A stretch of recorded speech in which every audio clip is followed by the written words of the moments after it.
하겠습니다. 잠시 우리 음악에 맞춰서 또 묵상하고 하나님 앞에 우리 마음을 정돈해달라고 기도하고 이 시간 하나님만 온전히 바라볼 수 있도록 하나님 우리 마음에 찾아오시고 우리 마음 만져달라고 기도했으면 좋겠습니다. 잠시 기도하겠습니다.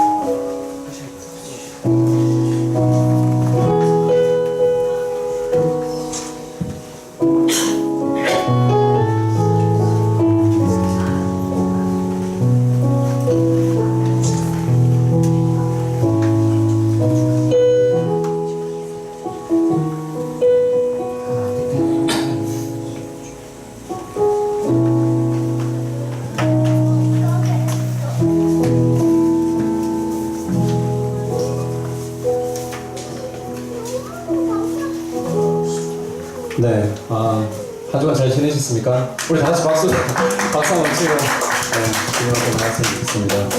네, 오늘 함께 하실 찬양이요.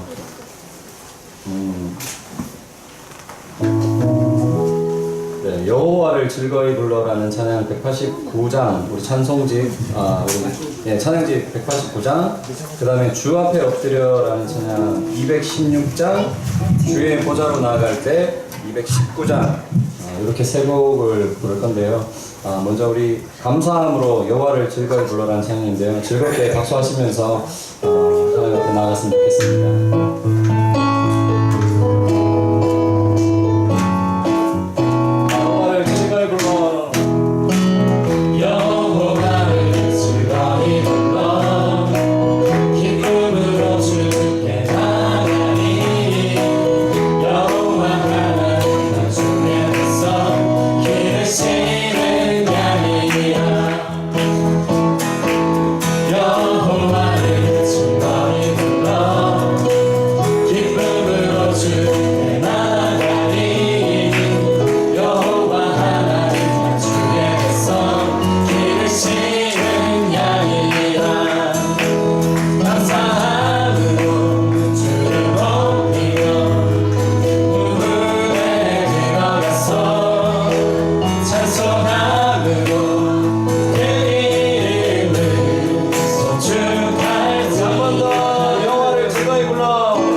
송축할지어다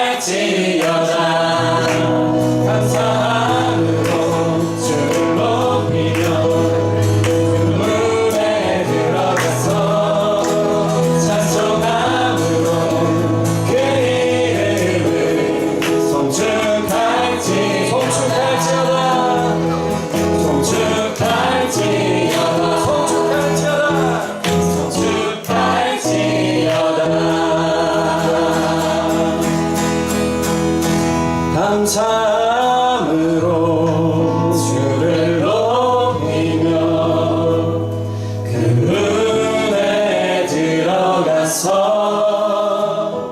찬송함으로 그 이름을 송축할지어다. 감사함으로 주를 높이며 그 문에 들어가서 찬송함으로 그 이름을 송축할지어다. 아멘. 우리 이 시간 다 같이 기도했으면 좋겠습니다. 하나님 앞에 감사 기도를 좀 올려드렸으면 좋겠습니다. 우리가 2017년 들어서 벌써 추석이 되었고 이제 남은 달도 2달밖에 3달 채 안 남았는데요. 하나님 앞에 이 시간 이렇게 잘 지내온 걸 감사드린다고 기도했으면 좋겠습니다. 그 외에 또 많은 감사 제목들이 있을 줄 압니다. 많은 감사 제목들 하나님 앞에 진심으로 올려드리는 시간이 되었으면 좋겠습니다. 다 같이 기도하겠습니다.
십자가 그것을 믿으며 가네.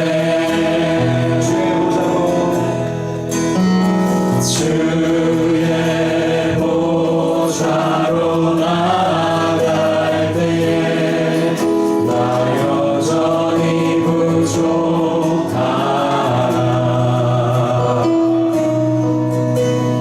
나를 부르신 주의 질사랑 그것을 믿으며 가네.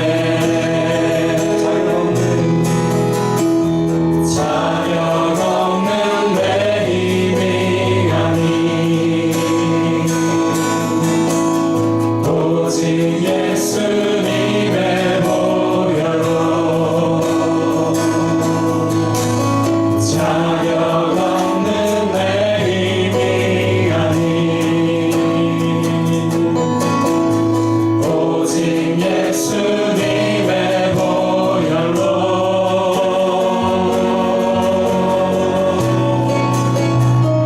십자가의 보혈 완전하신 사랑 힘입어 나아갑니다.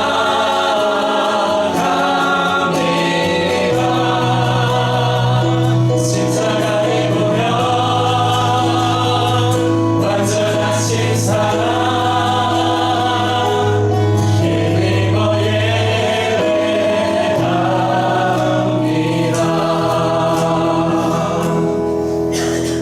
자격 없는 내 힘이 아니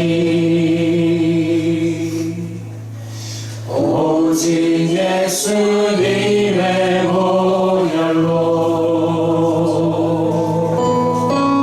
자격 없는 내 힘이 아니 오직 예수님의 보혈로. 자격 없는 내 힘이 아니 오직 예수님의 보혈로. 자격 없는 내 힘이 아니 오직 예수님의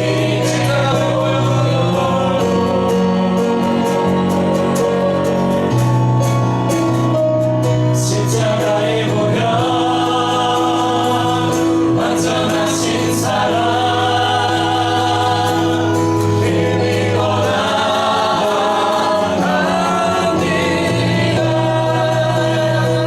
십자가의 보혈 완전하신 사랑 힘입어 예배합니다.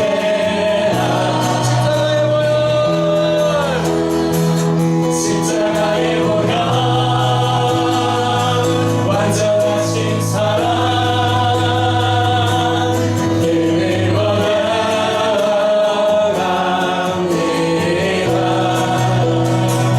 십자가의 보혈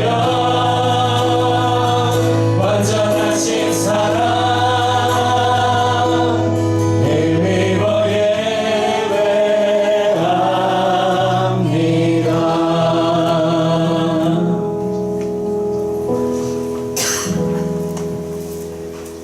여호와 우리 주여, 주의 이름이 온 땅에 어찌 그리 아름다우지요. 주의 영광이 하늘을 덮었나이다. 주의 손가락으로 만드신 주의 하늘과 주께서 베풀어 두신 달과 별들을 내가 보오니 사람이 무엇이기에 주께서 그를 생각하시며 인자가 무엇이기에 주께서 그를 돌보시나이까. 여호와 우리 주여, 주의 이름이 온 땅에 어찌 그리 아름다운지요. 우리 다 같이 일어나셔서 왕이신 나의 하나님 고백하며 찬양하도록 하겠습니다.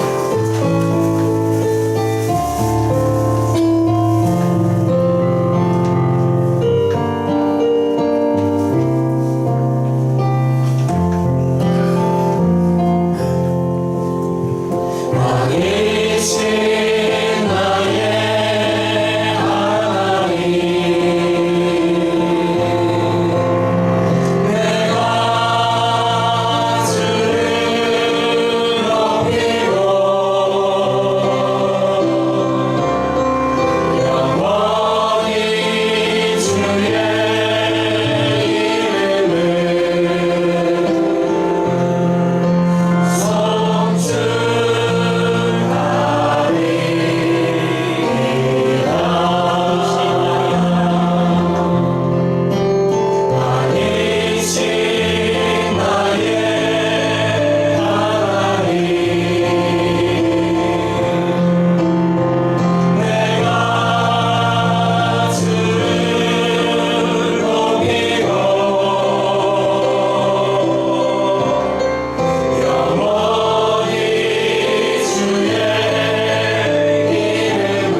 기도하겠습니다. 전능하사 천지를 만드신 하나님 아버지를 내가 믿사오며 그 외아들 우리 주 예수 그리스도를 믿사오니 이는 성령으로 잉태하사 동정녀 마리아에게 나시고 본디오 빌라도에게 고난을 받으사 십자가에 못 박혀 죽으시고 장사한 지 사흘 만에 죽은 자 가운데서 다시 살아나시며 하늘에 오르사 전능하신 하나님 우편에 앉아 계시다가 저리로서 산자와 죽은 자를 심판하러 오시리라. 성령을 믿사오며 거룩한 공예와 성도가 서로 교통하는 것과 죄를 사하여 주시는 것과 몸이 다시 사는 것과 영원히 사는 것을 믿사옵나이다. 아멘. 우리 자리에 앉으셔서 찬송가 452장 내 모든 소원 기도의 제목.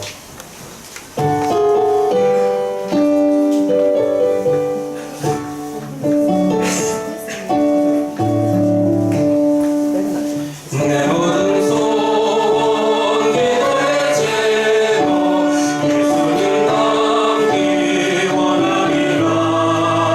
예수님 영상 나의 길 위에 세상에 보았기 전에 예수님 닮기 내가 원하네.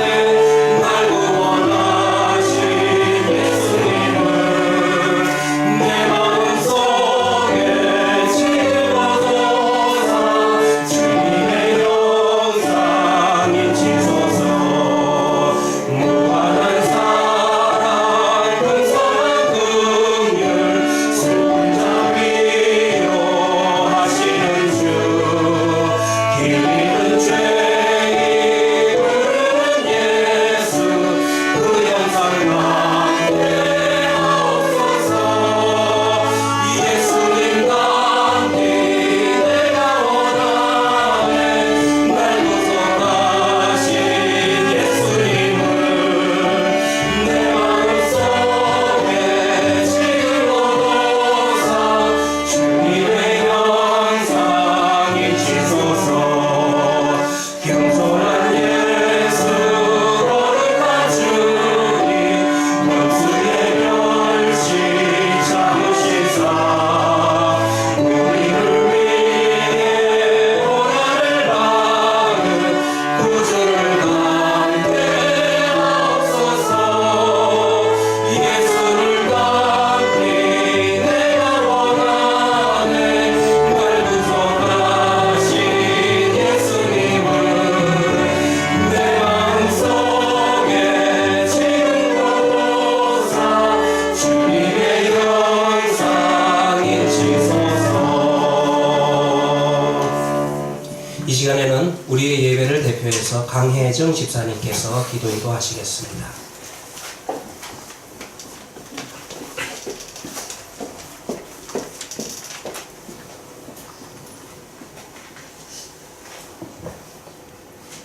주님, 이 아름다운 가을 저희들을 불러주셔서 이렇게 예배드릴 수 있게 해주심을 감사드립니다. 주님께서 죽을 수밖에 없는 죄인인 저희를 친히 찾아와 주셔서 예수님의 보혈로 저희 죄를 용서해 주시고 주님 자녀로 살아가게 해주심을 감사드립니다. 저희를 버리시지 않고 모든 순간에 함께 하신다는 약속을 주신 주님, 하나님 그 말씀이 저희의 삶의 위로가 되고 삶의 폭풍우 속에서도 붙잡고 기도할 수 있는 힘이 되어 주심에 감사드립니다. 저희를 사랑해 주시는 하나님을 더 알기를 원합니다. 말씀 깨닫게 해주시고 깨달은 말씀대로 살아가게 성령님께서 도와주시기를 원합니다. 때로 우리가 힘들어 지쳐 넘어질 때 우리를 기도하며 격려해 주는 믿음의 헤아린 공동체를 주셔서 감사합니다. 주님, 각 가정마다 말씀과 기도 속에 바르게 서며 하나님 앞에 설 수 있도록 이끌어 주시기를 기도드립니다. 하나님께서 주신 귀한 자녀들이 평생 하나님과 동행하며 하나님께 엎드려 기도드리며 하나님 높이는 데 쓰임 받고 사람들 앞에서도 칭찬받는 자녀로 자라기를 기도드립니다. 주님, 다음 세대가 살아가는 이 땅에 하나님의 인도하심에 따라 평화를 회복해 주시기를 믿는 자들이 기도로 하나가 되어 눈물로 기도드립니다. 이 시간 하나님의 말씀을 증거하시기 위해서 신 목사님을 위해 기도드리며 목사님의 영과 육을 강건하게 지켜주시어 성령 충만하게 하옵소서. 저희가 한 마음으로 예배에 집중하며 온 마음과 정성을 다해 드리는 예배를 받아 주옵소서. 감사드리며 이 모든 말씀은 예수 그리스도의 이름으로 기도드립니다. 아멘.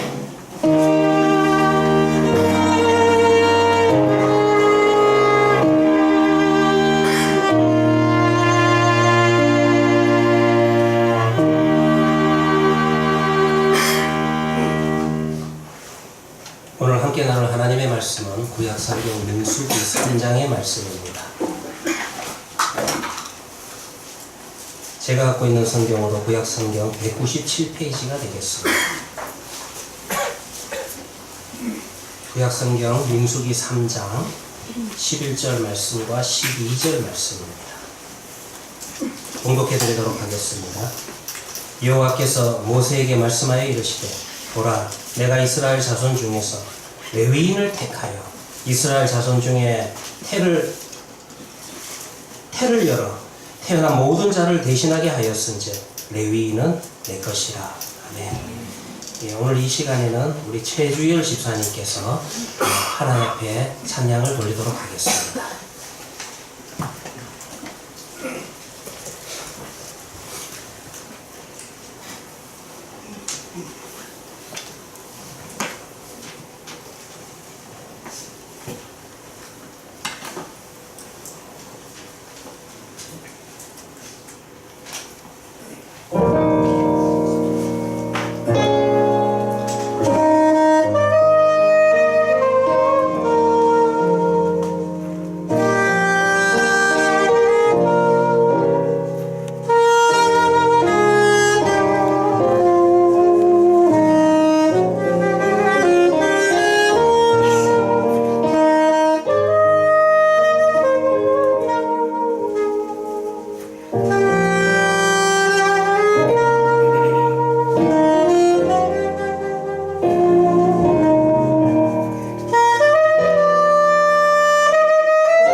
최지윤 집사님의 세스폰 연주를 저는 여러 번 들을 기회가 있었던 것 같습니다. 근데 들을 때마다 느끼는 게 항상 은혜로운 것 같습니다. 참으로 감사합니다.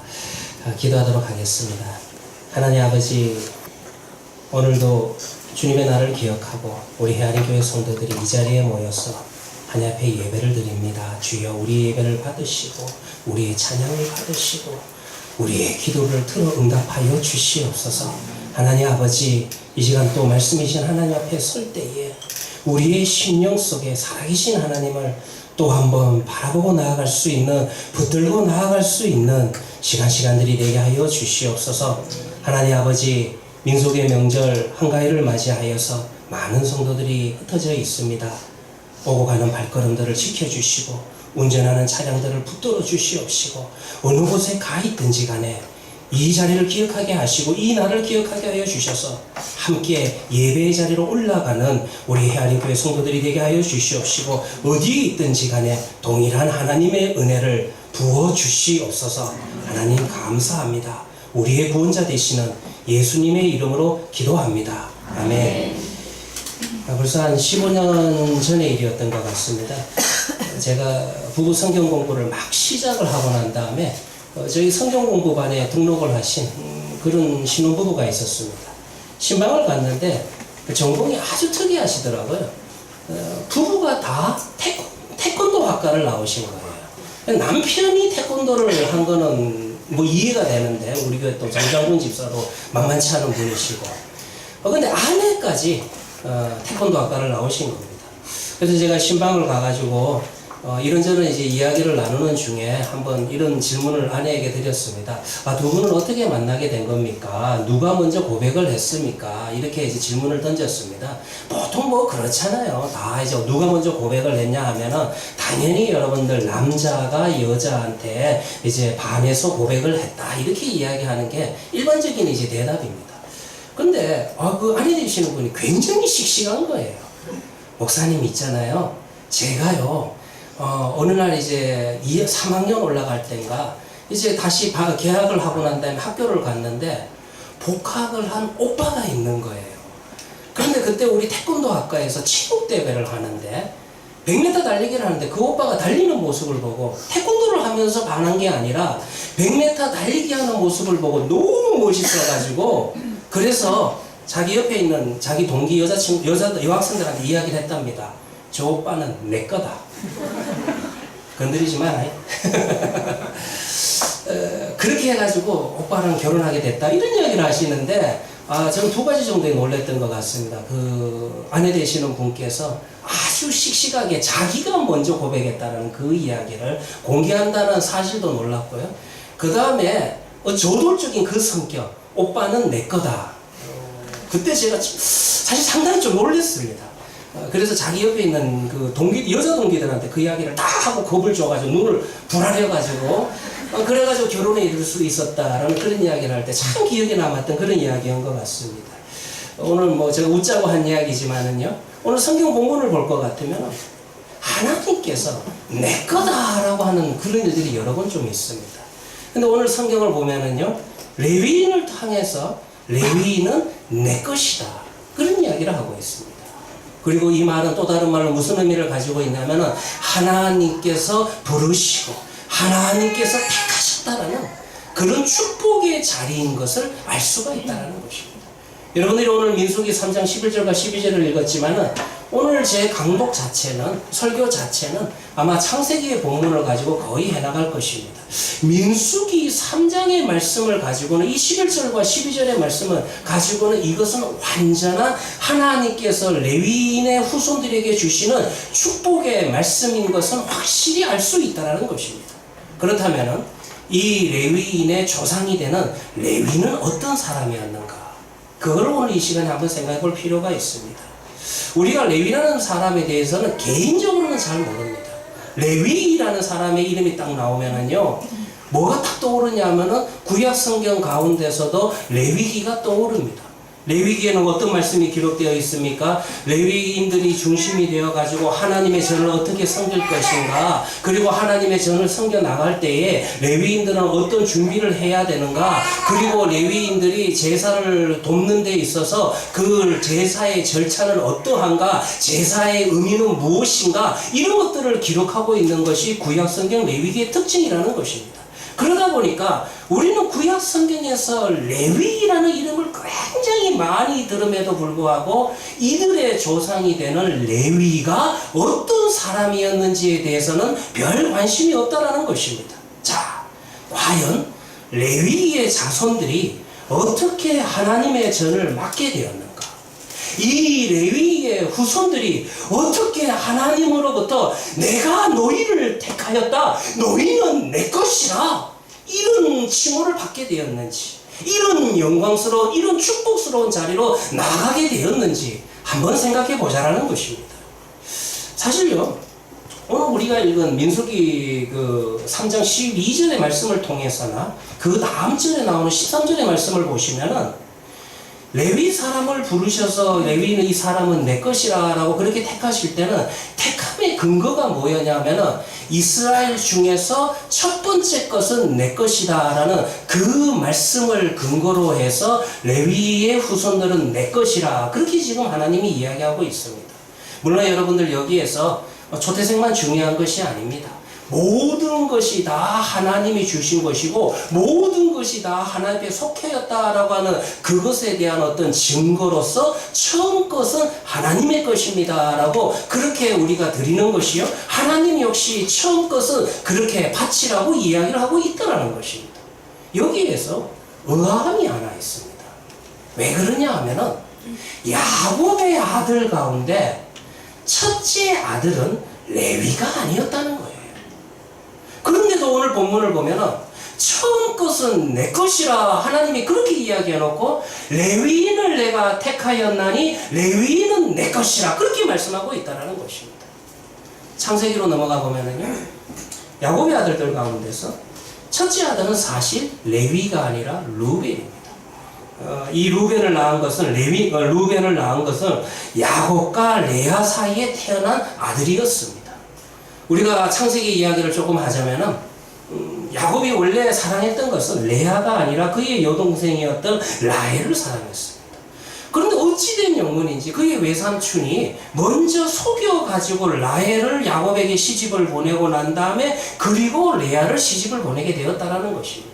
이와 같은 이야기 속에서 우리는 살펴볼 수 있는 것이 야곱은 레아를 사랑한 건 아니었어요. 그럼에도 어찌된 영문인지 하나님께서 라헬의 태는 닫으시고 레아의 태는 열어서 야곱과 레아 사이에는 자녀가, 아들이 줄줄줄줄 태어나게 됩니다. 그래서 태어난 첫째 아들이 레위가 아니라 루벤입니다. 그러면 레위는 몇째 아들이냐면은 세 번째 아들이라는 것입니다.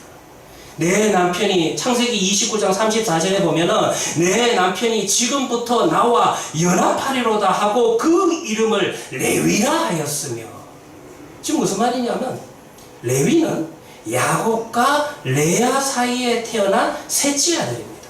그리고 이름은 참 좋아요.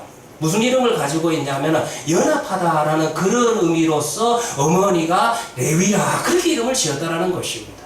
그런데 그 이름 속에는 슬픈 의미가 담겨 있는 것입니다.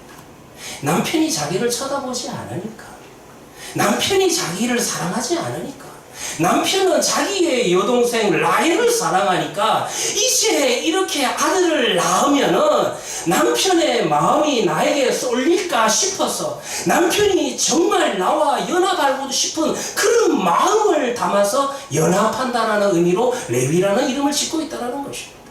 그러니까 이 셋째 아들 레위라는 이름 속에는 슬픈 의미가, 아주 아픈 역사가 그 이름 속에 담겨 있다는 것입니다. 자, 세월이 흐릅니다.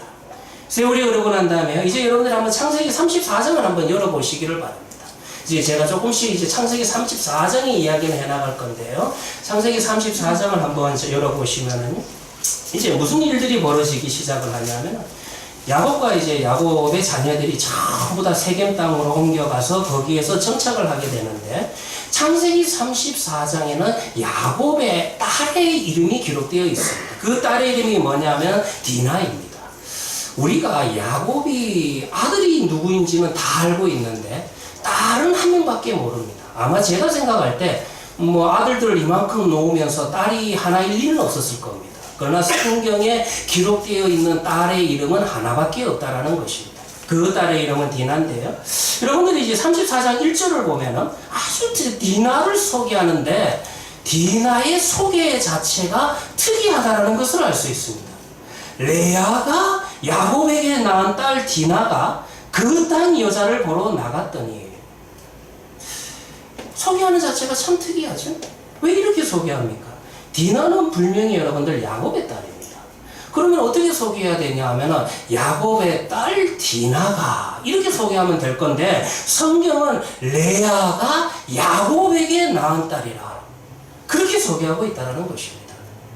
이것이 의미가 있겠죠? 계속해서 성경을 읽어 나갈 겁니다.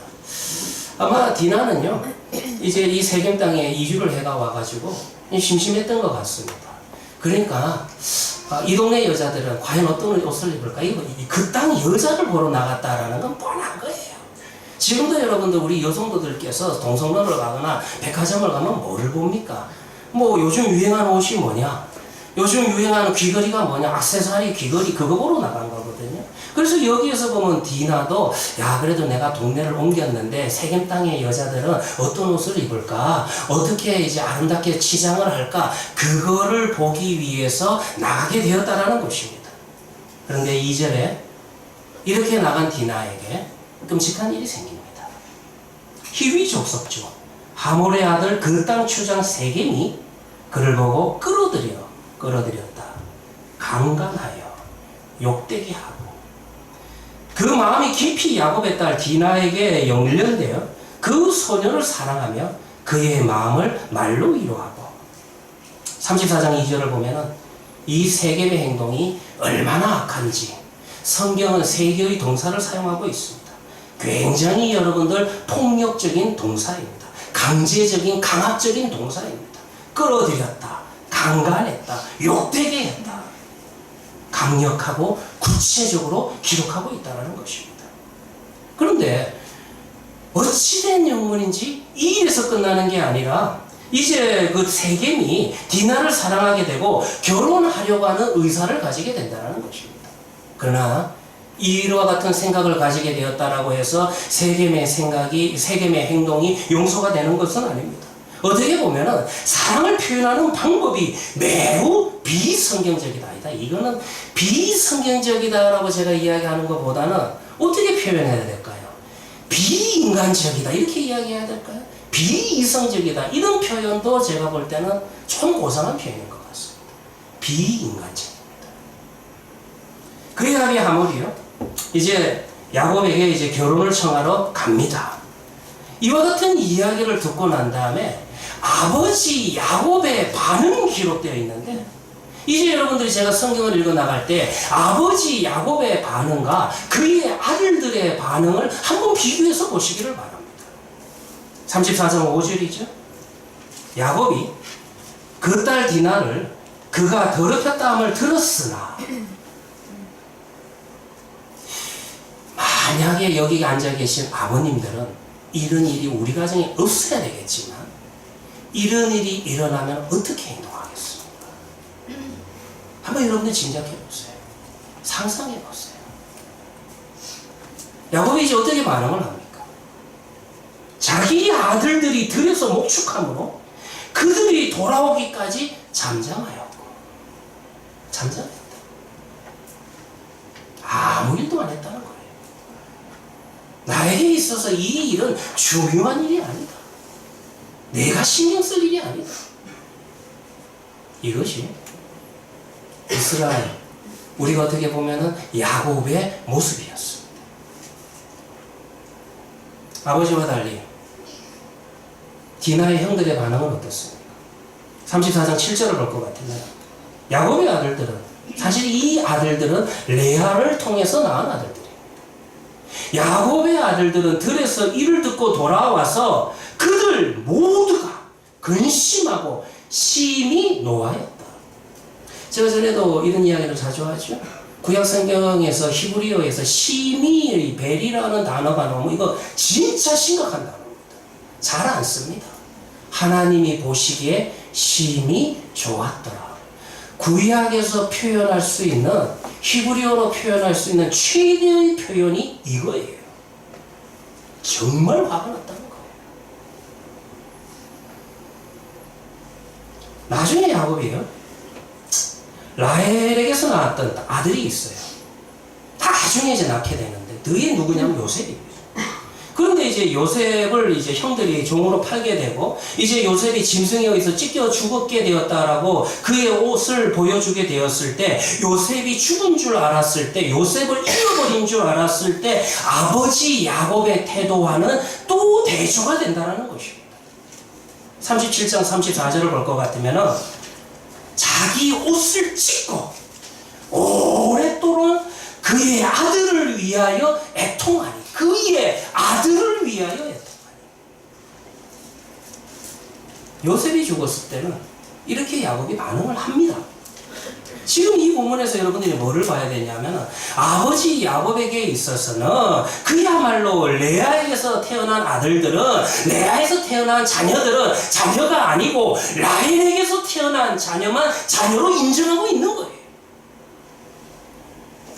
이와 같은 복잡한 상황 속에서 사실은 요셉이 애굽의 종으로 팔려가게 되는 겁니다. 오늘 본문은 그 이야기는 아니니까 좀 넘어가고요. 그리고 난 다음에 여러분들 볼 것 같으면, 그러니까 아버지 야곱의 이와 같은 태도에 대해서 아들이 어떻게 반응을 합니까? 사람이요, 언제 잔인해지냐 하면, 사람이 언제 분노에 휩싸이냐 하면, 나는 사랑을 받지 못한다라고 생각을 할 때, 그때 그 사람은 잔인해집니다. 그 사람의 생각은 분노에 휩싸이게 되는 것입니다. 그 사람의 생각은 악한 영에 사로잡히게 된다는 것입니다. 그 중에서도 누구의 사랑을 못 받을 때 그렇습니까? 그래도 여러분들, 우리가 사랑이라고 이야기할 때, 하나님의 사랑이라고 이야기할 때도 우리가 그런 표현을 참 잘 쓰잖아요. 아버지와 같은, 어머니와 같은. 하나님으로부터 오는 사랑을 우리가 표현할 수 있는 최대의 표현이 어쩔 수 없어요. 그래도 아버지와 어머니가 그 자녀를 사랑하는 그 사랑이 이 땅에서 표현되는 사랑 중에서 최고의 사랑이라는 것입니다. 조건이 없는 사랑을 이야기할 때는 이거밖에 없다라는 것입니다. 그러니까 여러분들, 그렇게 표현하는 거예요. 아버지로부터 사랑을 받지 못하는, 이제 이 레아의 자식들이, 레아의 아들들이 어떻게 행동을 하는지 계속해서 한번 34장을 보시기를 바랍니다. 이들은요, 이제 어떻게 반응을 하냐 하면 만납니다. 이제 세겜을, 이제 그 세겜 땅에 가서 이제 만나고 난 다음에 세겜의 사람하고 어떤 이제 조약을 맺게 되냐면, 그래, 내 여동생을 시집을 보내겠다. 그 대신에 너희들이 하나님을 믿어야 되겠다. 우리는 하나님 믿는 사람하고만 결혼을 하니까, 가정을 이루니까 너희들이, 남자들이 다 하나님 믿는다라는 증거로서, 그때 당시는 세례가 아니라 남성들은 할례를 받았기 때문에 할례를 받으라고 그렇게 이제 조건을 내걸게 된다는 것입니다. 결과가 어떻게 됩니까? 34장 25절입니다. 제3일에 미쳐. 제3일에 미쳐. 이거를 아마 우리 남자들은 이해를 하실 겁니다. 이해를 못 하시는 분들은 안 하신 거구나. 제3일에 미쳐. 그들이 고통할 때 야곱의 두 아들 디나의 오라비, 시므온과 레위가 각기 칼을 가지고 가서 부지 중에 성을 응습하여 그 모든 남자를 죽이고, 칼로 하몰과 그 아들 세겜을 죽이고, 디나를 세겜의 집에서 데려오고, 야곱의 여러 아들이 그 시체 있는 성으로 가서 노력하였으니 이는 그들이 그 누이를 더럽힌 용도라. 28절과 29절 계속 읽을게요. 그들이 양과 소와 나귀와 그 성에 있는 것과 들에 있는 것과 그 모든 재물을 빼앗으며 그 자녀와 아내들을 사로잡고 집 속의 물건을 다 노력한지라. 여기에 보면은요, 처음부터 그들과 무슨 조약을 맺을 계획은 없었다는 것입니다. 처음부터 이 레아의 아들들은 저 세겜 사람들을 철저하게 속였다는 것입니다. 여기에서도 여러분들, 우리는 뭐를 볼 수가 있어요? 하나님의 이름을 빙자해서 속이는 것을 알 수가 있습니다. 하나님의 이름으로 이와 같이 끔찍한 피해 복수를 하고 있다는 것입니다. 오늘 본문을 보시면은요, 이 일의 주동자가 있는 것 같아요. 그 주동자가 누구냐 하면은 그 중에서도 시므온과 레위가 이 일의 주동자이니까 이름이 적혀 있다는 것입니다. 그리고 이들에게 있어서도 이와 같은 행동에 있어서 정당한 이유가 있었던 걸로 보입니다. 왜 그러냐면 여러분 오늘 성경을 볼 것 같으면 지금 이 세겜이 그래도 결혼을 하겠다 할 때는 그 디나를 자기 아버지의 집으로 돌려보내주고 풀어주고 난 다음에 뭐 결혼 청약을 하든지 결혼을 하겠다라고 그런 이야기를 하든지 해야지. 오늘 여러분들 성경 지금 34장 27절을 볼 것 같으면 디나를 이때 구출해내는 것을 알 수가 있습니다. 그러니까 이 본문을 통해서 보면은요, 뭐를 알 수가 있냐 하면은, 이 순간까지도 말은 그렇게 했지만, 세겜 역시 디나를 자기의 집에 감금해 놓고 있었다는 거예요. 그러니까 오라비의 입장에서는 그들을 다 죽이고 자기 여동생을 구출했다는 거예요. 충분히 이유가 되지요? 충분히 이 행동에 우리가 동감을 가지죠? 그러나 여러분들, 하나님은 어떻게 생각하는지 계속 우리가 한번 성경을 좀 보도록 하겠습니다. 그럼에도 불구하고 도가 지나치다라는 거예요. 오늘 제가 여러분들 성경을 읽어드렸지만 지금 여기에서 나오는 동사들에서 보면은 그 모든 남자를 죽였다, 모든 재물을 뺏었다, 모든 자녀와 아내들을 사로잡았다, 모든 물건을 다 노략했다.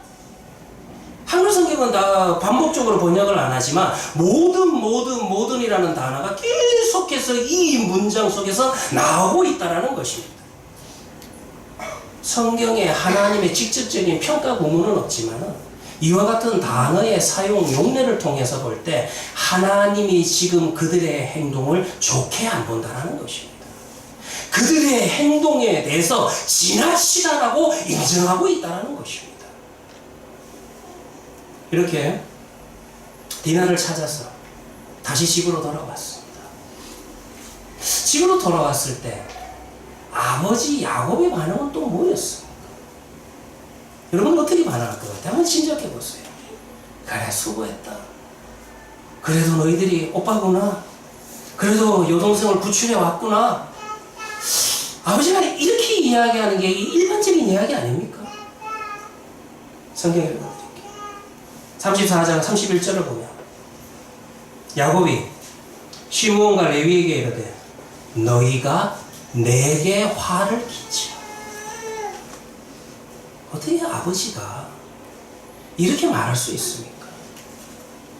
지금 죽을 고생해가지고 여동생 구출해 왔는데, 딸을 구출해 왔는데 너희가 내게 화를 끼쳤다.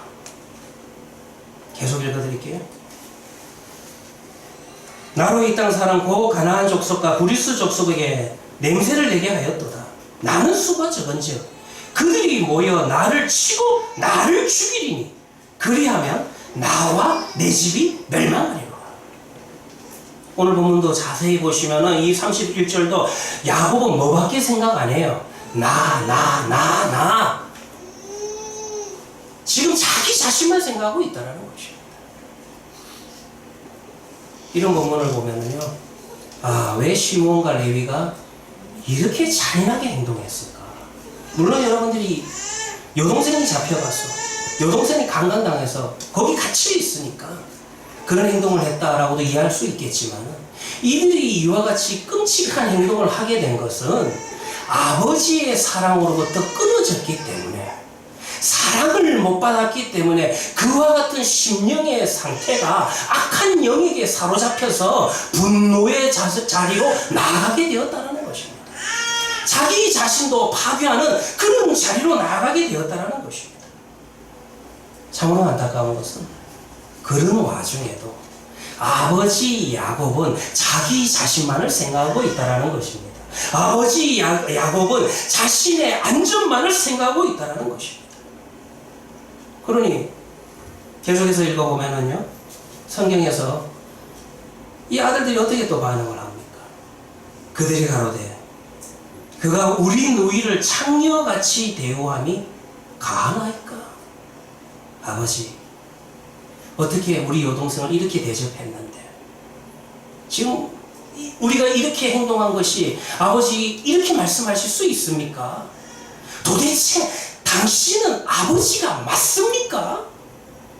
그 이야기를 하고 있는 거예요. 레아의 아들들은요, 아버지 야곱에게 격렬하게 대들면서 반응을 합니다. 그래서 아까 앞에서도 좀 이야기했지만은요, 그러니까 여러분들이 이 아들들이 자기의 이복 동생이지만은 요셉이 이제 왔을 때 요셉을 눈 하나 깜짝 안 하고 죽이려고 계획했던 것도 이와 같은 이야기가 그 앞에 전제되어 있었다라는 것입니다. 자, 이 이야기를 여러분들 여기까지 읽어보시면 이 가정 속에 과연 축복이라는 게 있을 수 있을까요? 이런 아버지, 이런 아들, 그런 가족관계 속에서 도무지 하나님으로부터 오는 은혜와 축복을 맛볼 수 있는 그런 은혜의 자리를 만들 수 있을까요? 한번 여러분 생각해 보시길 바랍니다. 그러나 여기에서 이제 하나님의 은혜가 어떻게 임하는지, 도무지 황무지와 같은 이 광야가 어떻게 오아시스가 되는지, 도무지 하나님의 은혜의 씨앗이 박힐 수 없는 이 척박한 땅에 어떻게 그 은혜의 씨앗이 심겨져서 풍성한 열매를 맺을 수 있는지 한번 하나님이 하시는 일들을 보시기를 바랍니다. 지금 여러분들 제가 창세기 34장을 좀 읽어드렸는데, 지금 여러분들의 머릿속에 뭐를 담고 있어야 되냐 하면은, 이런 야곱의 가정, 이런 야곱이라는 아버지, 이와 같은 관계 속에서 살아가는 아들들, 그 딸, 도무지 여러분들 가정의 역할을 못하는 것입니다. 최악의 장소라는 거예요. 야곱이 이제 그의 인생이 마지막 날이 다가옵니다. 아들들 불어가지고 유언을 합니다. 근데 그 유언에는 하나님의 의도와 목적이 담겨 있어요. 그래서 아버지의 유언이기도 하지만은 각각의 아들들, 그 아들들을 통해서 나타날 하나님의 언약의 백성들에 대한 하나님의 의도와 목적과 섭리도 그 속에 기록되어 있습니다. 그런데 아들들이 축복의 말씀들을 듣는데 이 아버지가 마지막으로 유언을 하는 그 자리에서 축복의 말씀을 듣는 것이 아니라 저주의 유언을 받는 아들이 둘이가 있습니다. 눈치채셔야 되죠? 그 아들들이 누구냐면은 시므온과 레위가 저주의 말씀을 듣게 됩니다. 창세기 49장이에요. 5절부터 7절의 말씀을 읽어볼 것 같으면은, 시므온과 레위는 형제요, 그들의 칼은 잔해하는 기계로다. 내어나 그들의 모의에 상관하지 말지어다. 내 영광아, 그들의 집회에 참여하지 말지어다. 그들이 그 분노대로 사람을 죽이고 그 혈기대로 소의 발목 힘줄을 끊었음이로다. 그 노염이 혹독하니 저주를 받을 것이요, 분기가 맹렬하니 저주를 받을 것이라. 내가 그들을 야곱 중에서 나누며 이스라엘 중에서 흩으리로다. 지금 여러분들 제가 이 성경 말씀을 읽어드렸지만 분명히 이 말씀은 축복의 말씀이 아닙니다. 이 말씀은 저주의 말씀인 것을 알 수가 있습니다. 그들이 그들의 혈기에 따라서 분노에 사로잡혀서 행했던 그 살인의 행위로 인하여서 하나님은 그 행위 자체를 올바르게 보지 않았다라는 것입니다. 그 행위에 대한 대가를 시몬과 레위는 이제 치르게 된다는 것입니다. 사실요, 이 말씀대로 성취가 되기는 됩니다. 실제로 보면은요, 나중에 여러분들 민수기 26장에는 이스라엘의 그 인구조사가 나오는데, 그 이스라엘의 12지파 가운데서도 시므온 지파는 12지파 중에서도 가장 미비한, 가장 인구가 작은 그런 존재감이 없는 그런 지파로 전락되어 있는 모습이 민수기 26장에 나옵니다. 그런데 레위의 후손들은 과연 어떻게 되었을까요?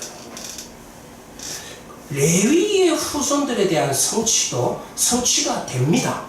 무슨 말이냐면은 오늘 본문에서 볼 것 같으면은 야곱 중에서 나누며 이스라엘 중에서 흩을 것이다. 그러니까 너희의 후손들은 막 다 흩어져가지고 뿔뿔이 흩어져서 별 볼 일 없는 인생을 살게 될 것이다. 이것은 여러분들 흩어진다라는 말은 절대로 축복의 말씀이 아니라 저주의 말씀이에요. 이 말씀 그대로 레위의 후손들에게 성취가 됩니다.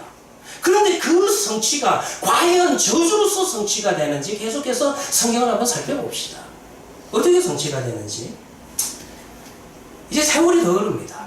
출애굽기를 볼 것 같으면은요, 이제 모세를 통해서 하나님께서 은혜를 주셔서 이스라엘 백성들이 출애굽을 하게 됩니다.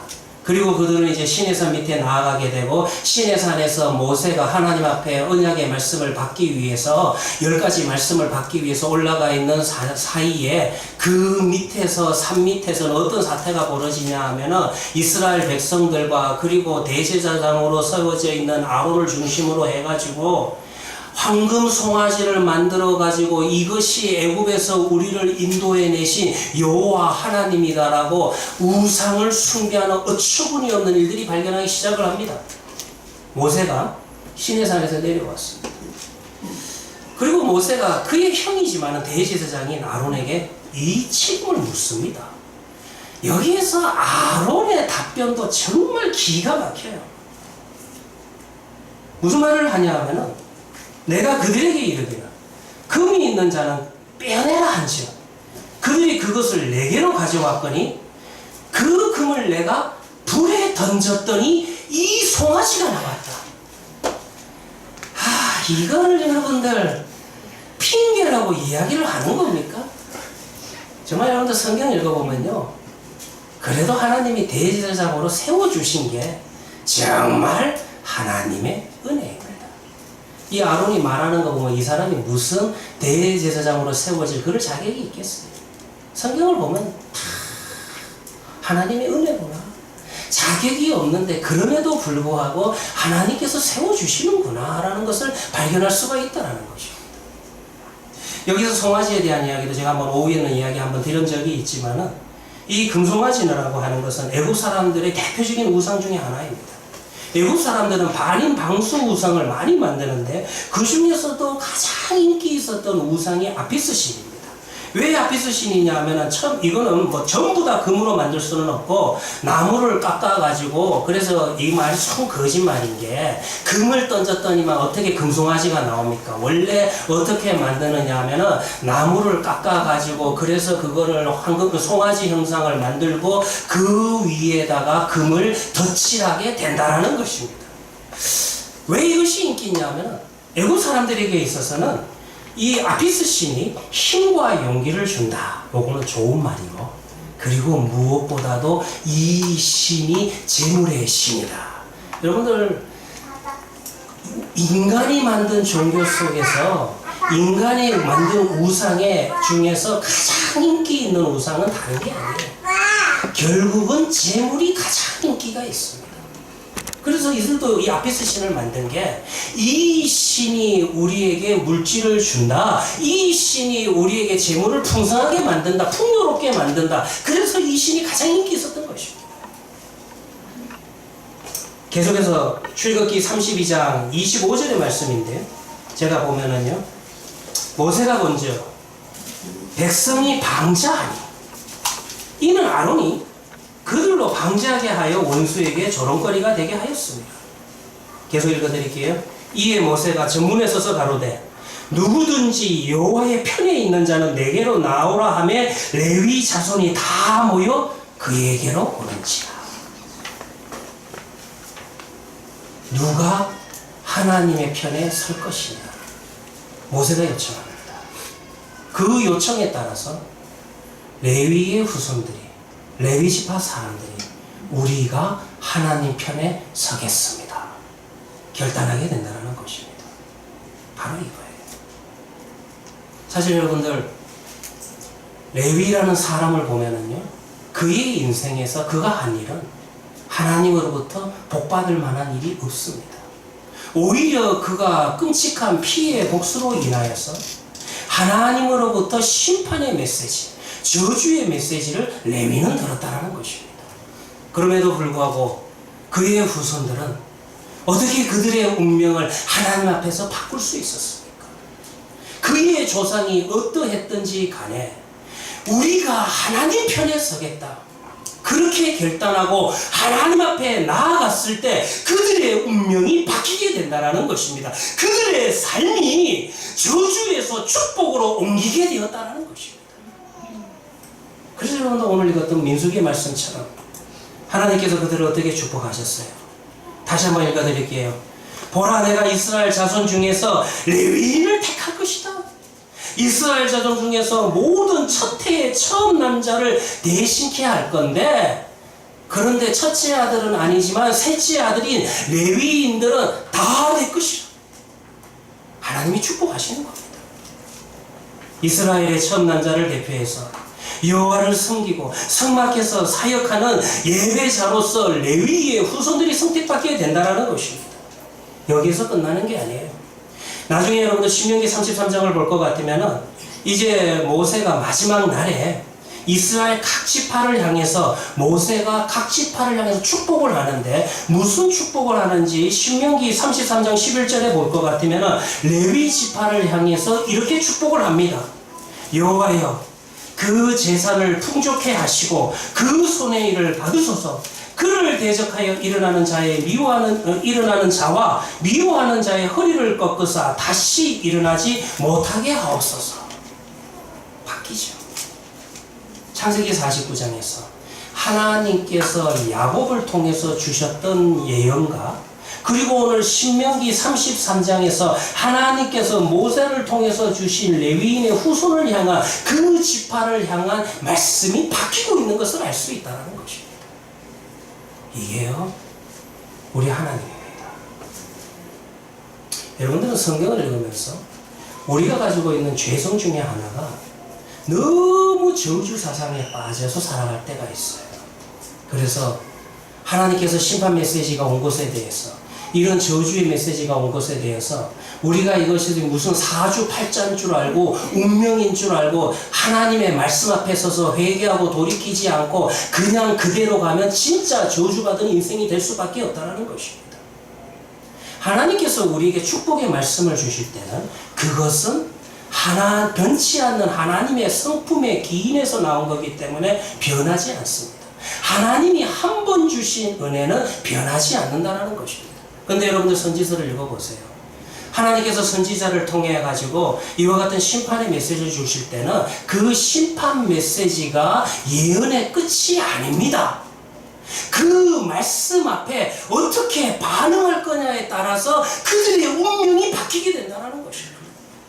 그 하나님이 주시는 심판 메시지를 듣고 하나님이 책망하시는 말씀을 듣고 회개하고 하나님 앞에 돌이키고 하나님 편에 서면은 저주받은 인생이라 할지라도, 어떠한 인생이라 할지라도 용서받을 수가 있고 회복될 수가 있고 치유받을 수가 있고 축복의 자리로 나아갈 수 있다는 것입니다.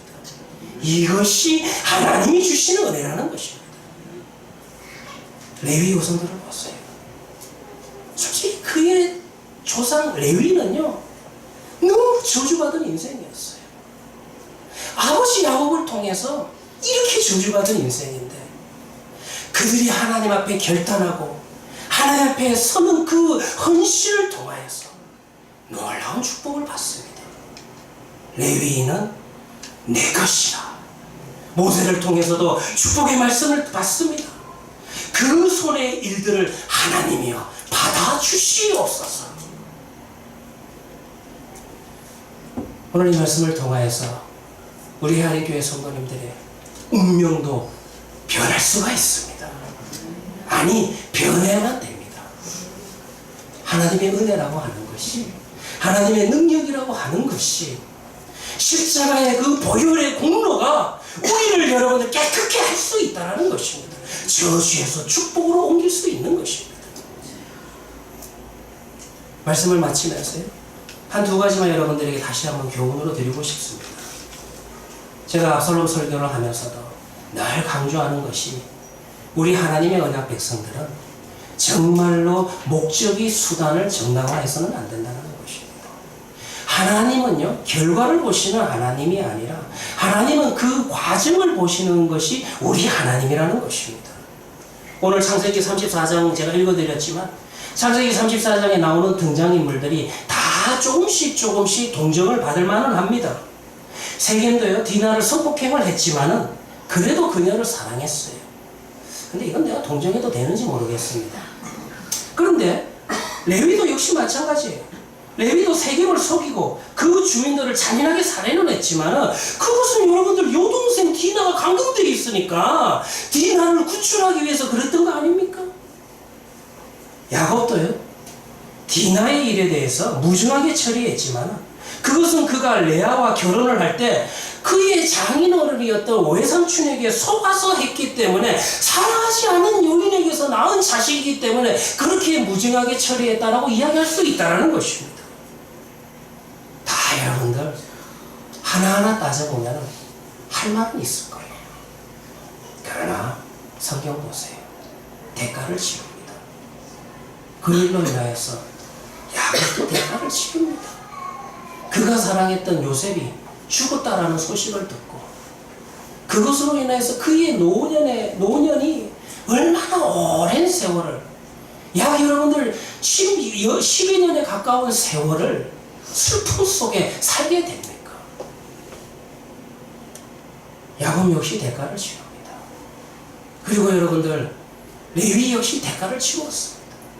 마지막 아버지로부터 유언을 받는 그 자리가 축복의 말씀을 듣는 것이 아니라 저주의 말씀을 들었다라는 것입니다. 그러나 여러분들, 오늘 우리가 이런 본문들을 통해서 우리가 어떠한 상황에 있다 할지라도, 어떠한 형편에 있다 할지라도 우리 속에 있는 분노를 하나님의 말씀과 하나님의 은혜로서 녹일 수 있는 자리로 나아가야 됩니다. 그냥 그 분노에 휩싸이게 되면은 그것을 그냥 목적을 정당화해버리고 분노를 터뜨리게 되면은 그 영혼은 악한 영에게 사로잡힐 수밖에 없는 불쌍한 인생이 될 수밖에 없는, 하나님으로부터 멀어질 수밖에 없는 저주의 자리가 정말 저주의 자리로 확정되게 된다는 것입니다. 이것을 여러분들 보시길 바랍니다. 우리는 오늘 레위의 후손들의 행위를 보면서 그들이 저주를 축복으로 바꾸는 행동을 교훈으로 받으시기를 바랍니다. 레위 자신은 분노를 조절하지 못해서 복수국으로 인해서 축복 대신에 저주를 받았지만 그의 후손들은 광야에서 하나님 편에 서게 됨으로써 결국 하나님의 놀라우신 은혜를, 크신 축복을 경험하게 된다는 것입니다. 우리 역시 잘못으로 인해서 어려움을 겪을지라도 포기하거나 자책하지 마시기를 바랍니다. 정말 그러면은요, 그 자리가, 그 저주의 자리가 저주의 자리로 확정됩니다. 오히려 우리는 어떠한 순간이라 할지라도 하나님 앞에 나 자신을 세우고 하나님 앞에 회개하고 다시 하나님의 말씀을 붙들고 나아갈 때에 어떤 상황이라 할지라도, 어떤 일이라 할지라도 저주에서 축복으로 인생의 역전을 이룰 수 있다는 것입니다.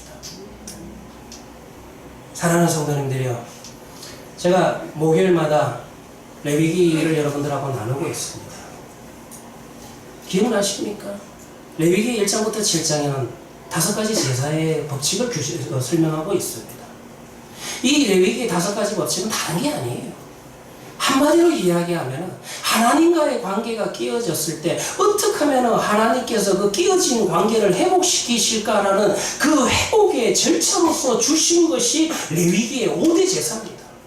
그런데 절대로 하나님과의 관계성 속에서 회복되지 못하는 사람이 있습니다. 그 사람은 어떤 사람이냐 하면 하나님이 내미시는 그 손을 붙잡지 않는 사람입니다.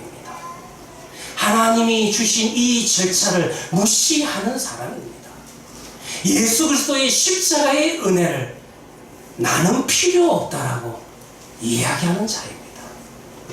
오늘 레위의 후손들의 그 행위가, 그 결단과 그 헌신이 오늘을 살아가는 우리 해안교회 성도들의 결단과 헌신이 되시기를 바랍니다. 우리 함께 기도하도록 하겠습니다.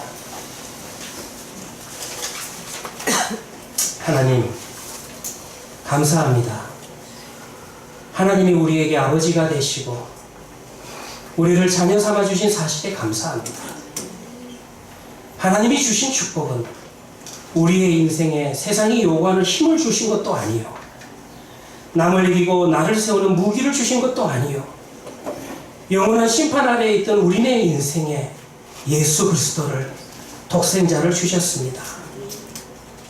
하나님 편에서 택함 받았던 레위의 후손들의 그 축복된 인생이 오늘 이 시간 우리의 인생이 되었습니다.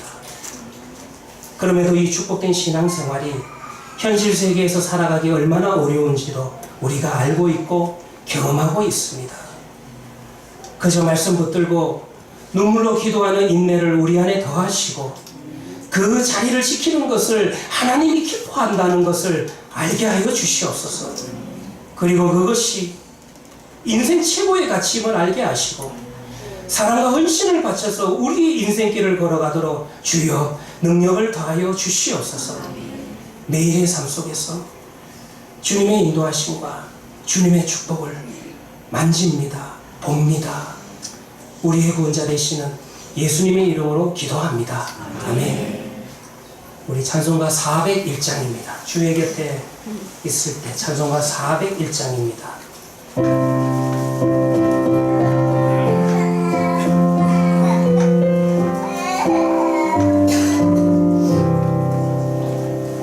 주의 곁에 있을 때 마음이 든든하오니 주여 내가 살 동안 인도하여 주소서. 주여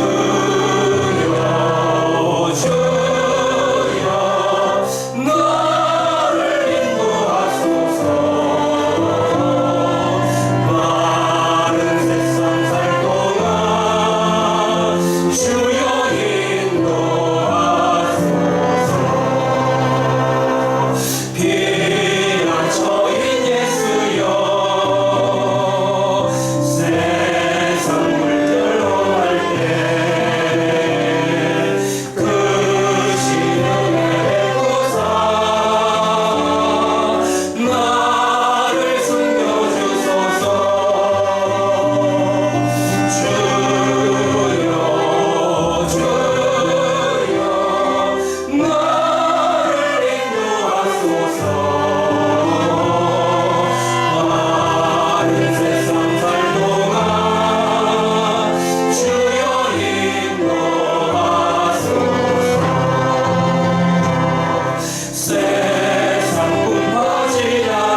기도하도록 하겠습니다.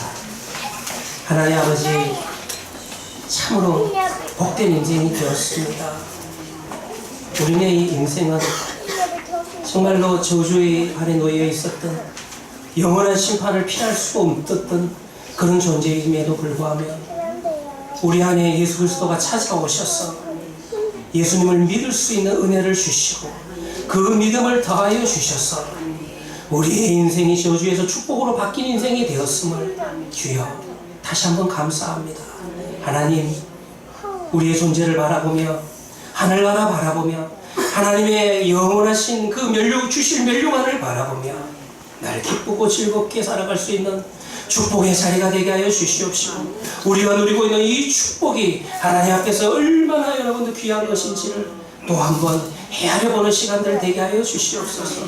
하나님 아버지, 하나님께서 주신 모든 것이 하나님 것을 인정하는 행위로서 우리가 하나님 앞에 나와 헌금합니다. 주여, 이 헌금을 통하여서 우리가 교만하지 않게 하여 주시옵시고, 우리가 스스로 자족하는 자가 되는 것이 아니라 더욱더 하나님 앞에 겸손하게 엎드려 하나님의 은혜를 간구하며 하나님의 도우심을 간구하며 살아가는 우리 하나님교회 성도들 되게 하여 주시옵소서. 이제는 우리 주 예수 그리스도의 은혜와 무한하신 하나님의 사랑과 성령의 감동하심이 저주에서 축복으로 옮겨진 인생임을 알고 감사하며 찬양하며 나아가는 우리 하나님교회 성도들의 머리 위에와 그들의 가정과 그들의 모든 일터 위에 지금부터 영원까지 함께 있을지어다. 아멘.